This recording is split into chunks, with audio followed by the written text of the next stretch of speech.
Hello everyone, আমি সুমিত। আমি আজকে স্টার্ট করছি কেমিক্যাল ইকুইলিব্রিয়ামের লেকচার নাম্বার 12। আমরা আজকে পড়বো লা সার্টিলিয়ার প্রিন্সিপাল, ঠিক আছে? তাহলে দেখো, লা সার্টিলিয়ার প্রিন্সিপাল বলছে if a system at equilibrium is subjected to A change of concentration, pressure, volume and temperature, the equilibrium shifted in the direction that tends to undo the effect of change. তার মানে লা Chatelier principal বলছে যদি একটা system ইকুইলিব্রিয়ামে থাকে, এবার আমরা যদি ইকুইলিব্রিয়ামটাকে ডিস্টার্ব করি কিছু চেঞ্জ করে, তাহলে সিস্টেম কিছু না কিছু করে আবার ইকুইলিব্রিয়ামে ফিরে আসবে। এটাই হচ্ছে লা সার্টিলিয়ার প্রিন্সিপাল, ঠিক আছে? তার মানে সাপোজ ধরো একটা রিয়াকশন আছে যেটা ইকুইলিব্রিয়ামে আছে, এবার আমরা যদি এক্সটার্নালি কনসেন্ট্রেশন কিংবা ভলিউম কিংবা প্রেশার বা যদি টেম্পারেচার চেঞ্জ করি, তাহলে নিশ্চয়ই রিয়াকশনটা আর ইকুইলিব্রিয়ামে থাকবে না, কারণ ইকুইলিব্রিয়ামটা ডিস্টার্ব হবে, তাই তো? তখন ইকুইলিব্রিয়ামটা সেই ডাইরেকশানে শিফট করে যাবে যে ডাইরেকশানে শিফট করলে এই চেঞ্জের এফেক্টগুলোকে সে মিনিমাইজ করতে পারে বা নেগলেক্ট করতে পারে, তাহলে আবার রিয়াকশনটা ইকুইলিব্রিয়াম পজিশনে ফিরে আসবে। এটাই হচ্ছে লা সার্টিলিয়ার প্রিন্সিপাল, ঠিক আছে? তার মানে আমরা যদি ইকুইলিব্রিয়ামকে হ্যাম্পার করি, সেই সিস্টেম বা রিয়াকশনটা কিছু না কিছু চেঞ্জ করে আবার ইকুইলিব্রিয়ামে ফিরে আসবে, ঠিক আছে? সেকেন্ড পয়েন্ট দেখো, Le Chatelier principle is applicable for both physical as well as chemical equilibrium. তার মানে এটা ফিজিক্যাল ইকুইলিব্রিয়ামের ক্ষেত্রে অ্যাপ্লিকেবল, আবার কেমিক্যাল ইকুইলিব্রিয়ামের ক্ষেত্রে অ্যাপ্লিকেবল, ঠিক আছে? তাহলে আমরা লা Chatelier principle based question answer যে করব, তাহলে তার কনসেপ্টটা কি, মানে ফান্ডা কি? ফান্ডা হচ্ছে we have to do the opposite. We have to do the opposite, এটাই হচ্ছে Le Chatelier principle based question answer solve করার funda. We have to do the opposite, তার মানে যদি কনসেন্ট্রেশন বেড়ে যায় আমাদের কাজ কী হবে? কনসেন্ট্রেশন কমিয়ে দেওয়া। যদি প্রেশার বেড়ে যায় আমাদের কাজ কী হবে? প্রেশার কমিয়ে দেওয়া। যদি টেম্পারেচার কমে যায় আমাদের কাজ কী হবে? টেম্পারেচার বাড়িয়ে দেওয়া। আর যদি ভলিউম বেড়ে যায় তাহলে আমাদের কাজ হবে ভলিউম কমিয়ে দেওয়া। তার মানে যে চেঞ্জটা হয়েছে সেই চেঞ্জটাকে রিভার্স করে দেয় হচ্ছে আমাদের কাজ, ঠিক আছে? নাও লিখে নাও এটা। এবারে দেখো case number 1, effect of concentration. Effect of concentration, reactant থেকে হয় প্রোডাক্ট। এবার যদি আমরা এক্সটার্নালি রিঅ্যাক্ট্যান্টের কনসেন্ট্রেশন বাড়িয়ে দিই তখন কি হবে? তাহলে আমাদের ফান্ডা কি ছিল? রিঅ্যাক্ট্যান্টের কনসেন্ট্রেশন বেড়ে গেছে, মানে আমাদের ফান্ডা হচ্ছে রিঅ্যাক্ট্যান্টের কনসেন্ট্রেশন কমিয়ে দেওয়া। রিঅ্যাক্ট্যান্টের কনসেন্ট্রেশন তখনই কমবে যখন রিঅ্যাক্ট্যান্ট রিয়াকশান করে প্রোডাক্ট ফর্মেশন করবে, আর রিঅ্যাক্ট্যান্টগুলো রিয়াকশান করে প্রোডাক্ট তখনই ফর্মেশন করবে যদি ইকুইলিব্রিয়ামটা শিফট করে যায় ফরওয়ার্ড ডাইরেকশানে। তার মানে যদি ফরওয়ার্ড রিয়াকশন হয়, তাই তো? তার মানে রিঅ্যাক্ট্যান্টের কনসেন্ট্রেশন যদি বেড়ে যায় তাহলে equilibrium will shift to forward direction. So forward reaction takes place. Forward reaction takes place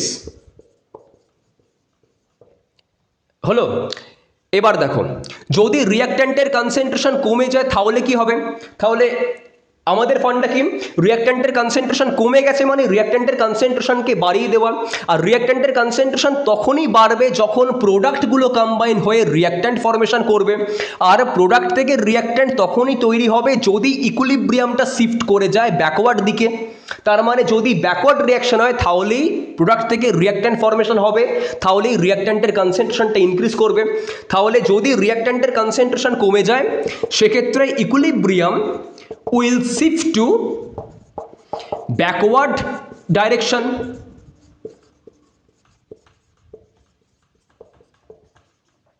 so backward reaction takes place.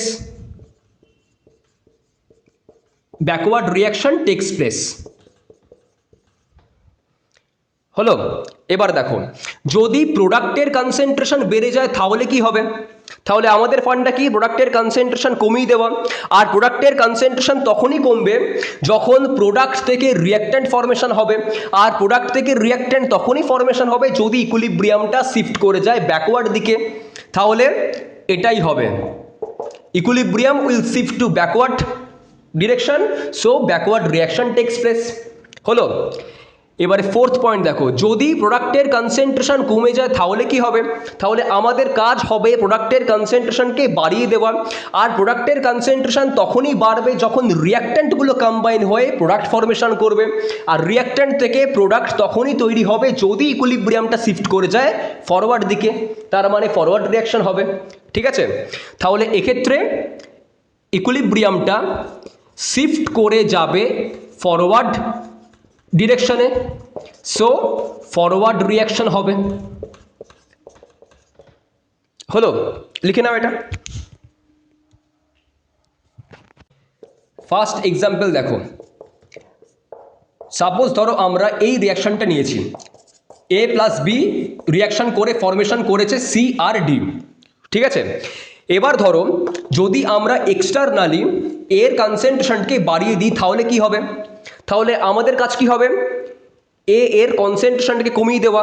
আর এর কনসেন্ট্রেশন তখনই কমবে যখন রিয়াকশনটা কোন দিকে হবে? ফরওয়ার্ড দিকে হবে, তার মানে ফরওয়ার্ড রিয়াকশন হবে। তাহলে এর কনসেন্ট্রেশন যদি আমরা বাড়িয়ে দিই তাহলে আমাদের কাজ হবে এর কনসেন্ট্রেশনকে কমিয়ে দেওয়া। আর এর কনসেন্ট্রেশন তখনই কমবে যদি ইকুইলিব্রিয়ামটা শিফট করে যায় ফরওয়ার্ড দিকে, তার মানে এ আর বি রিয়াকশন করে সি আর ডি ফরমেশন করবে, তাহলে এর কনসেন্ট্রেশন কমে যাবে। হলো, তাহলে ইকুইলিব্রিয়াম শিফট করে যাবে ফরওয়ার্ড দিকে। এবার দেখো, যদি আমরা সি এর কনসেন্ট্রেশন কমিয়ে দিই তাহলে কি হবে? তার মানে যদি আমরা প্রোডাক্টের কনসেন্ট্রেশন কমিয়ে দিই তাহলে আমাদের কাজ কি? প্রোডাক্টের কনসেন্ট্রেশনকে বাড়িয়ে দেওয়া। আর প্রোডাক্টের কনসেন্ট্রেশন তখনই বাড়বে যখন রিয়াক্ট্যান্ট কম্বাইন করে আবার প্রোডাক্ট ফরমেশন করবে। আর রিয়াক্ট্যান্ট থেকে প্রোডাক্ট তখনই ফরমেশন হবে যদি ইকুইলিব্রিয়ামটা শিফট করে যায় কোন দিকে? ফরওয়ার্ড দিকে, তার মানে ফরওয়ার্ড রিয়াকশন হবে। হলো, এবারে 3 নম্বর দেখো, যদি আমরা বি এর কনসেন্ট্রেশন কমিয়ে দিই, তার মানে যদি আমরা রিয়াক্ট্যান্টের কনসেন্ট্রেশন কমিয়ে দিই তাহলে কি হবে? তাহলে আমাদের কাজ হবে রিয়াক্ট্যান্টের কনসেন্ট্রেশনকে বাড়িয়ে দেওয়া। আর রিয়াক্ট্যান্টের কনসেন্ট্রেশন তখনই বাড়বে যখন সি আর ডি কম্বাইন করে আবার এ আর বি ফরমেশন করবে, তার মানে ইকুইলিব্রিয়ামকে শিফট করতে হবে ব্যাকওয়ার্ড দিকে, তাহলেই প্রোডাক্টগুলো আবার রিয়াকশন করে রিয়াক্ট্যান্ট ফরমেশন করবে।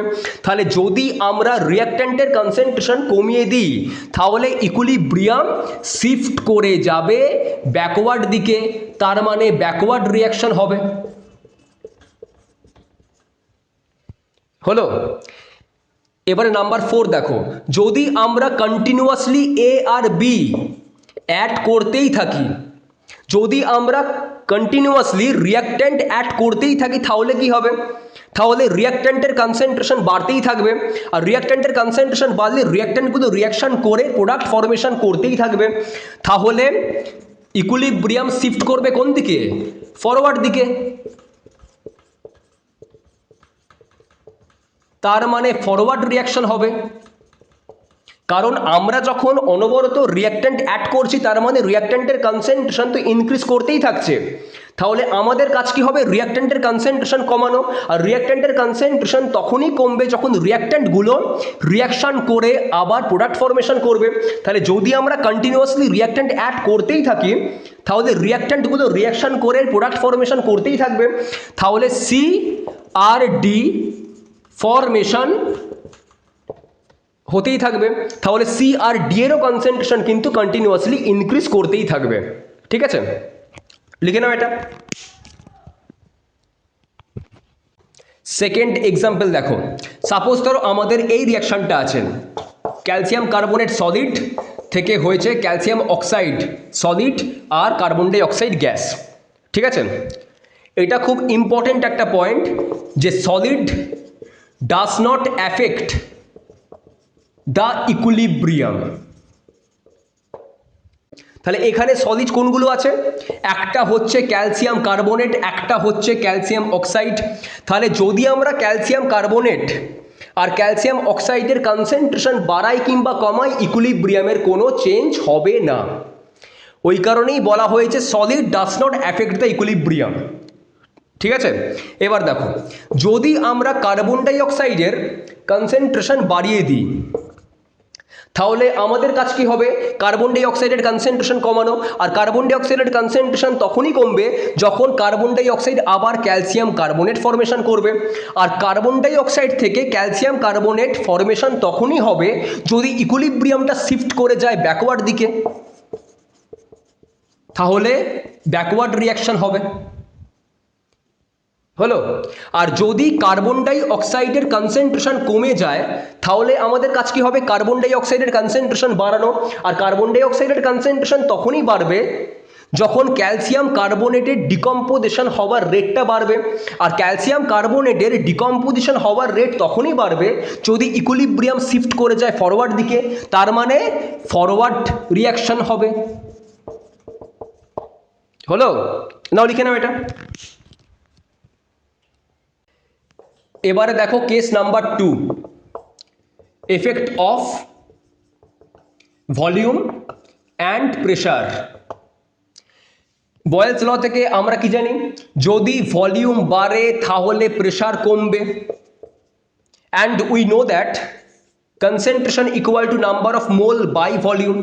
তাহলে যদি ভলিউম বাড়ে তাহলে কনসেন্ট্রেশন কমবে, আবার কনসেন্ট্রেশন কমলে নাম্বার অফ মোলও ডিক্রিজ করবে। তাহলে সেক্ষেত্রে ইকুইলিব্রিয়াম সেই ডাইরেকশনে শিফট করে যাবে যে ডাইরেকশনে নাম্বার অফ মোল ইনক্রিজ করবে। তাহলে equilibrium is shifted in that direction where number of mole increases। ঠিক আছে, সেকেন্ড পয়েন্ট দেখো।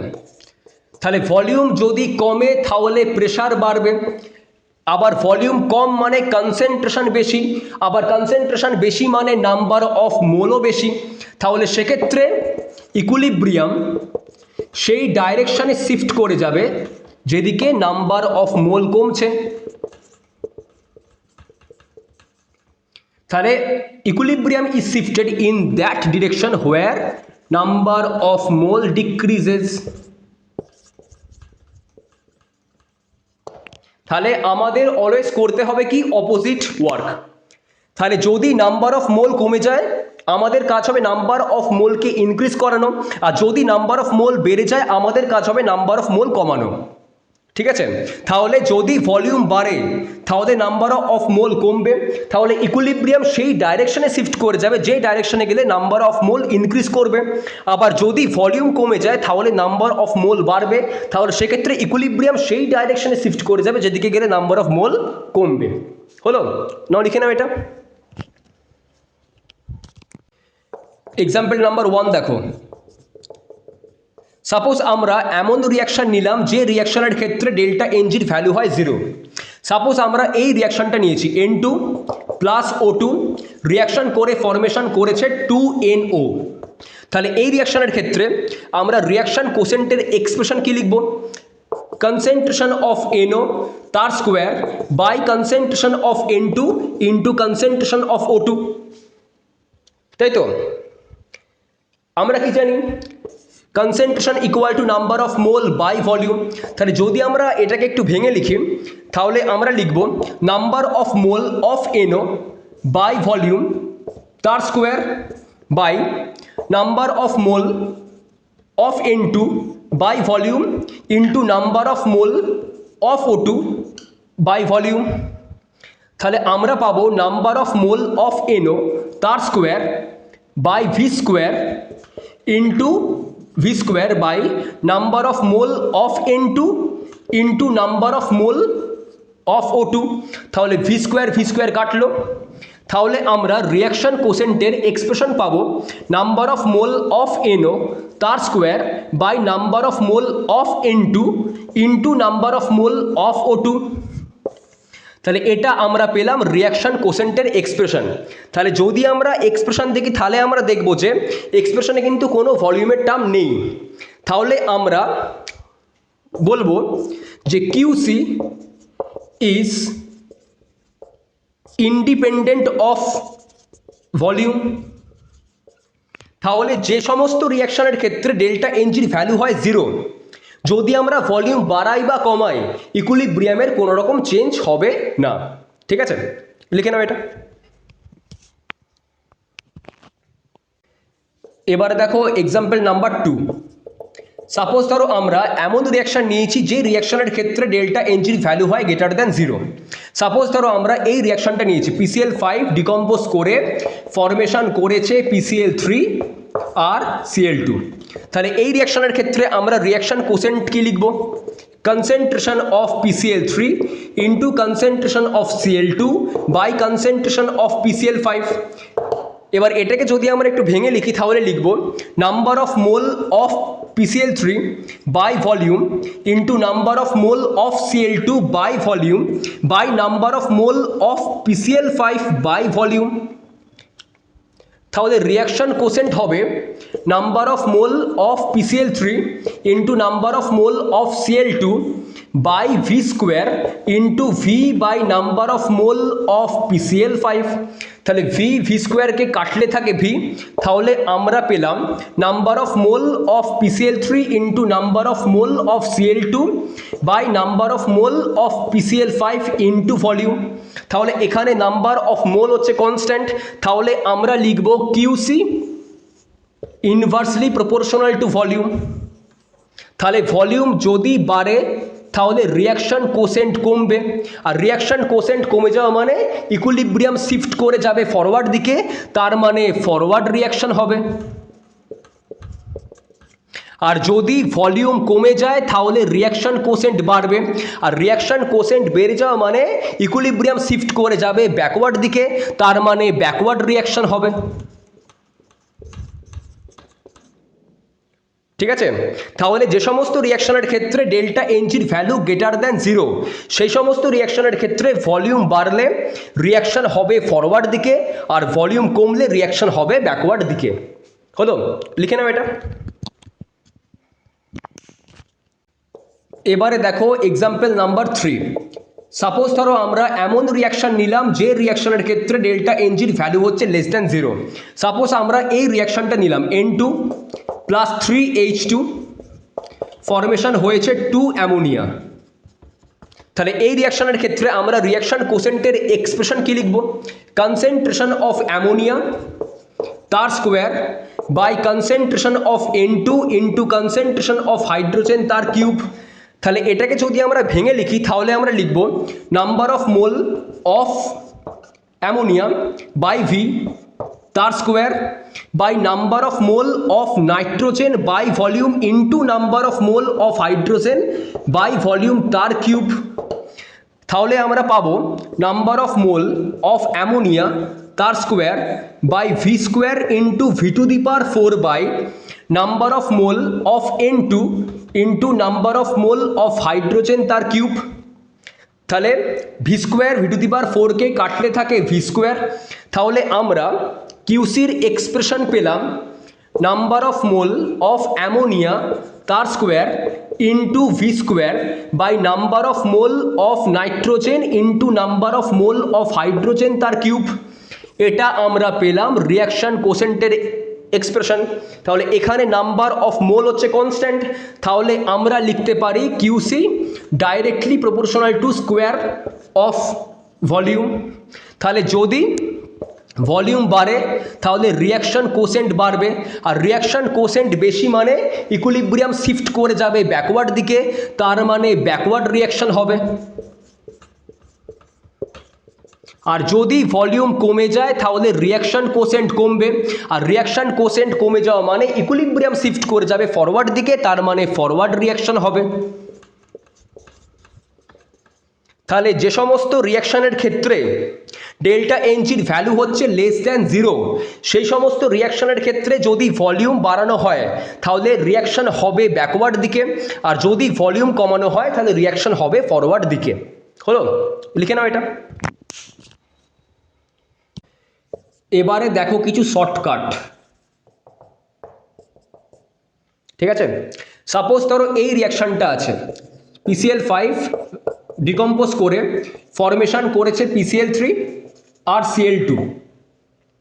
তাহলে এইদিকে নাম্বার অফ মোল কত?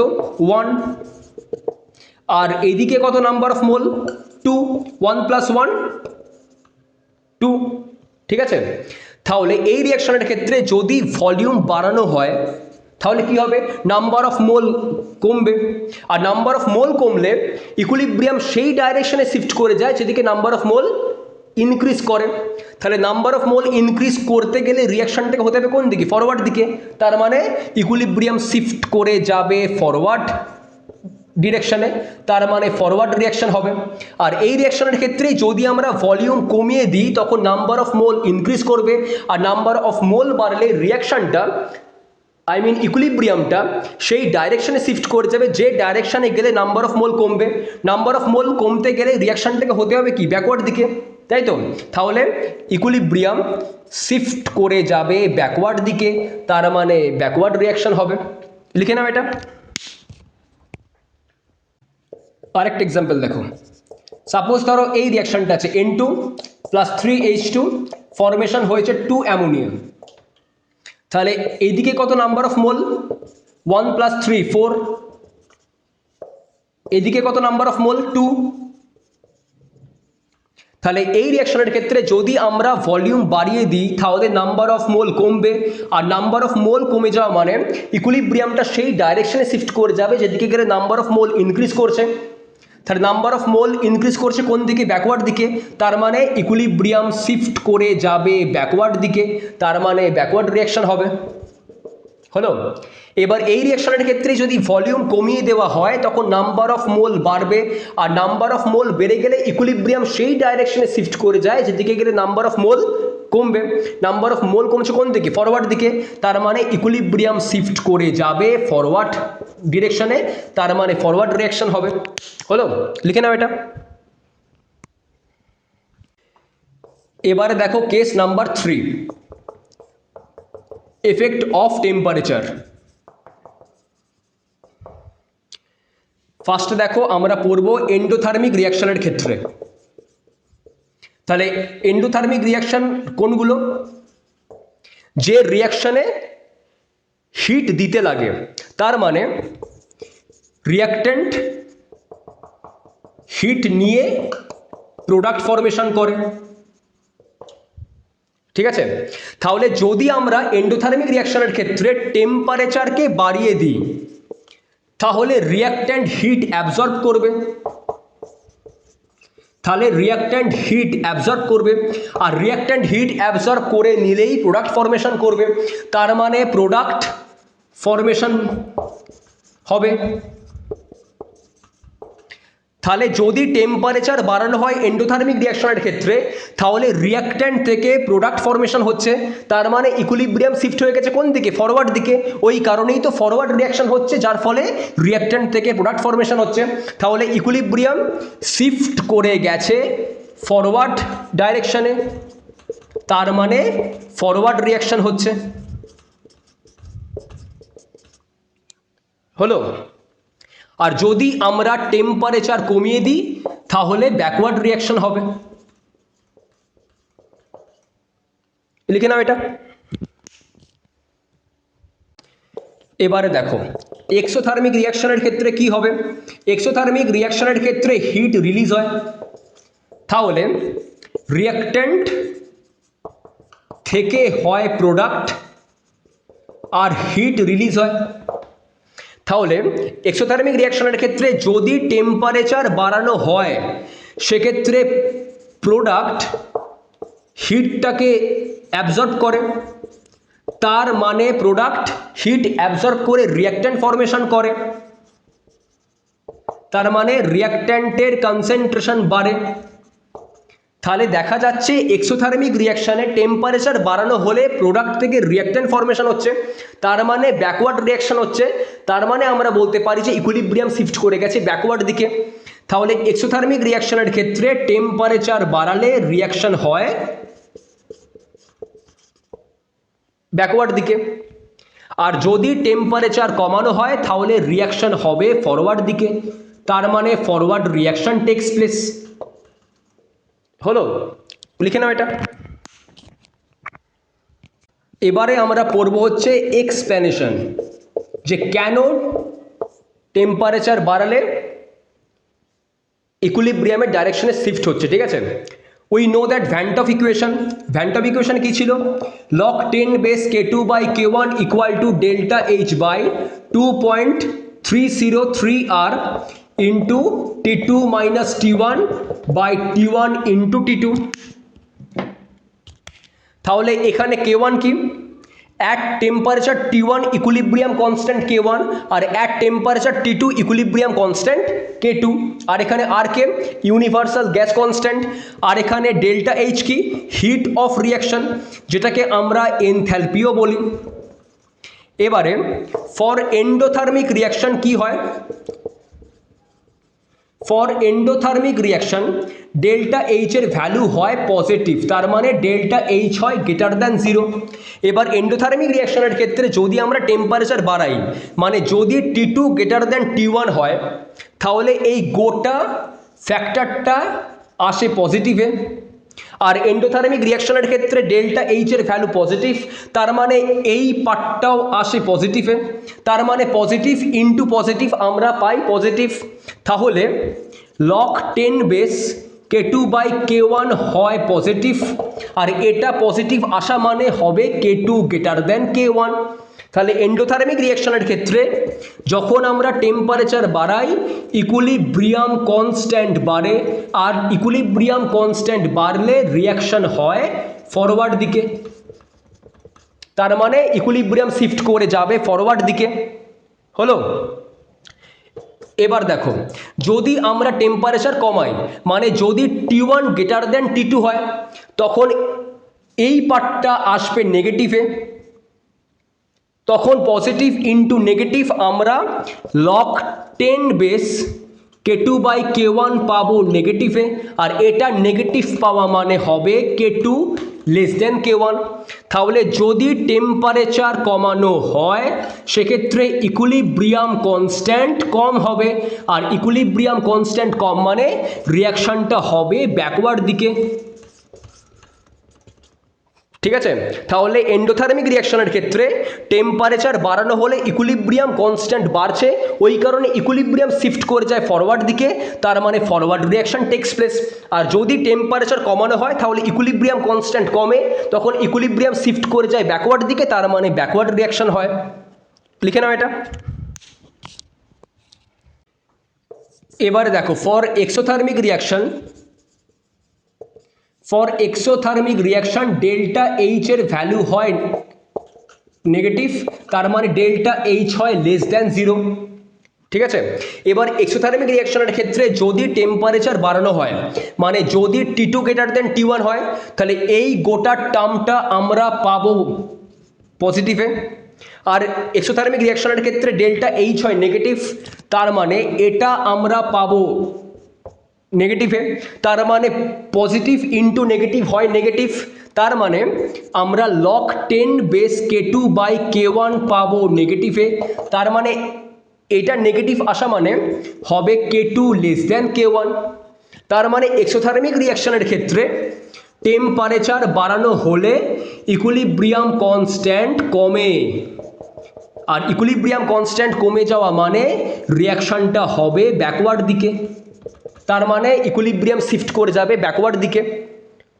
হলো, আর যদি টেম্পারেচার কমিয়ে দেওয়া হয়, তার মানে যদি T1 গ্রেটার দ্যান T2 হয়, তাহলে এই ফ্যাক্টরটা আমরা পাবো নেগেটিভে।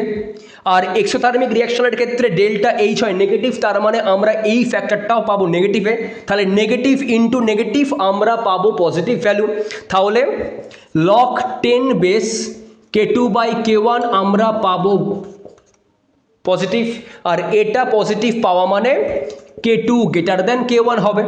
তাহলে এক্সোথার্মিক রিয়াকশনের ক্ষেত্রে টেম্পারেচার কমিয়ে দিলে ইকুইলিব্রিয়াম কনস্ট্যান্ট বাড়ে, যার ফলে রিয়াকশনটা হয় ফরওয়ার্ড দিকে, তার মানে ইকুইলিব্রিয়াম শিফট করে যায় ফরওয়ার্ড দিকে। হলো, লিখে নাও এটা। এবারে দেখো case number 4, effect of catalyst. First point দেখো, catalyst does not affect equilibrium. Second point, catalyst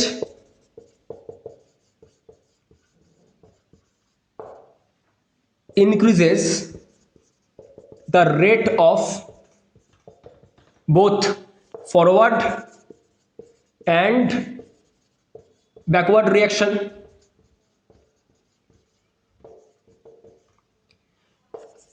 Point number 3, it reduces the time of reaction. তাহলে যদি আমরা কোনো রিয়াকশানে ক্যাটালিস্ট অ্যাড করে দিই, ইকুইলিব্রিয়ামের কোনো রকম চেঞ্জ হবে না।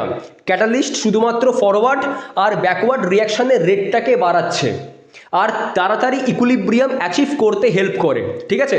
কিন্তু যদি আমরা ক্যাটালিস্ট অ্যাড করি, ইকুইলিব্রিয়ামের কোনো রকম চেঞ্জ হবে না। লিখে নাও এটা। এবারে দেখো case number 5, effect of inert gas. Inert gas কি? Which do not react with reactant and product.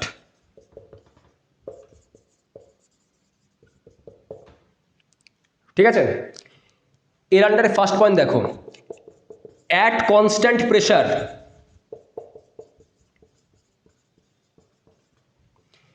equilibrium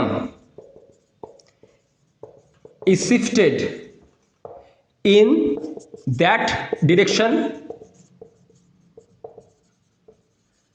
where number of mole increases. এটা হচ্ছে ফার্স্ট পয়েন্ট। আর সেকেন্ড পয়েন্ট দেখো, at constant volume, at constant volume মানে যদি container rigid হয়,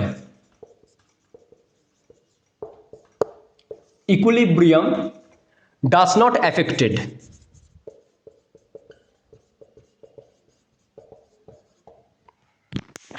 তাহলে যদি আমরা অ্যাট কনস্ট্যান্ট প্রেসারে ইনার্ট গ্যাস অ্যাড করে দিই, তাহলে কিন্তু ইকুইলিব্রিয়াম সেই ডাইরেকশনে শিফট করে যাবে যে ডাইরেকশনে নাম্বার অফ মোল ইনক্রিজ করছে। আর যদি আমরা অ্যাট কনস্ট্যান্ট ভলিউমে ইনার্ট গ্যাস অ্যাড করি, ইকুইলিব্রিয়ামের কোনো রকম চেঞ্জ হবে না। ঠিক আছে, লিখে নাও এটা।